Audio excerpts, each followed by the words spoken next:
नमस्कार आदाब, न्यू विदर्भ स्वदेशी न्यूजमध्ये आपले सर्वांचे स्वागत। बुलढाणा शहर प्रतिनिधी शेख गफ्फार शेख सत्तार यांची रिपोर्ट। बुलढाणा येथे बसस्थानकात चोरट्यांचा कहर, मंगळसूत्र हिसकावले, मोबाईल लंपास। बुलढाण्यात भीतीचे सावट।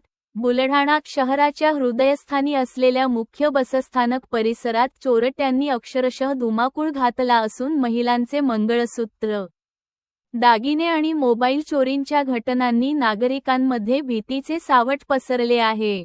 दिवसाढवळ्या गर्दीच्या ठिकाणी चेन स्नॅचिंग, पॉकेटमारी आणि मोबाईल लंपास करण्याच्या घटना घडत असल्याने प्रवाशांमध्ये प्रचंड संताप व्यक्त होत आहे। ग्रामीण भागातून शहरात येणाऱ्या महिला आणि ज्येष्ठ नागरिक हे चोरट्यांचे प्रमुख लक्ष ठरत असल्याचे चित्र समोर येत आहे।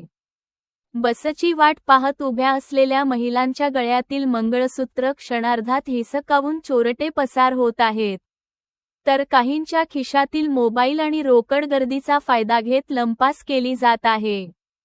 या प्रकरणी अनेक तक्रारी पोलिसांकडे दाखल झाल्या आहेत। काही गुन्ह्यांची नोंद झाली असली तरी अनेक प्रकरणे अद्याप तपासावर आहेत।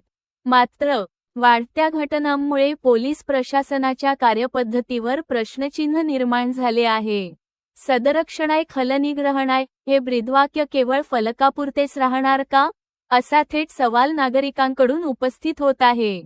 नागरिकांची ठाम मागणी आहे की बसस्थानक परिसरात कायमस्वरूपी पोलीस बंदोबस्त ठेवावा, सीसीटीव्ही कॅमेरे कार्यरत ठेवावेत आणि नियमित गस्त वाढवावी, अन्यथा चोरट्यांचे मनोबल अधिकच वाढेल, अशी भीती व्यक्त केली जात आहे। दरम्यान प्रवाशांनीही सतर्क राहण्याचे आवाहन करण्यात आले आहे। संशयास्पद हालचाल दिसताच तात्काळ पोलिसांना माहिती देण्याचे आवाहन करण्यात आले आहे। शहरातील प्रमुख सार्वजनिक ठिकाणीच जर नागरिक असुरक्षित असतील तर सामान्य माणसाने सुरक्षिततेची अपेक्षा कुठे ठेवायची? आता बुलढाण्यातील जनता ठोस कारवाईची वाट पाहत आहे।